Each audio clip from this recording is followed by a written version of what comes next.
Hello. ഞാനാ. ഉറങ്ങിയായിരുന്നോ? ഇല്ല. ബാലയോ? അവൾ ഉറങ്ങാനായി മുറിയിലേക്ക് പോയി. ഇന്ന് എങ്ങനെയുണ്ടായിരുന്നു അവള്? സിന്ധു ഇല്ലാത്ത കുറവ് എനിക്ക് തോന്നാതിരിക്കാനുള്ള ബദ്ധപ്പാടിലായിരുന്നു അവള്. ആണോ? പാവം. വിനേട്ടാ, പറയേണ്ട കാര്യമില്ല, എന്നാലും പറഞ്ഞു പോവാ. എന്താ? അവളെ ദേഷ്യം പിടിപ്പിക്കരുത് വിനേട്ടൻ, ഒന്നിനും. വിനേട്ടാ, ഫോണില് ഇനി എന്താ പറയണ്ടെന്ന് എനിക്കറിയില്ല. എന്നോട് എന്തെങ്കിലും പറയൂ വിനേട്ടൻ. എന്ത് പറയാൻ? എന്തെങ്കിലും.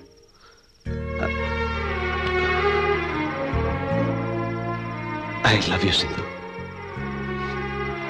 I love you so much.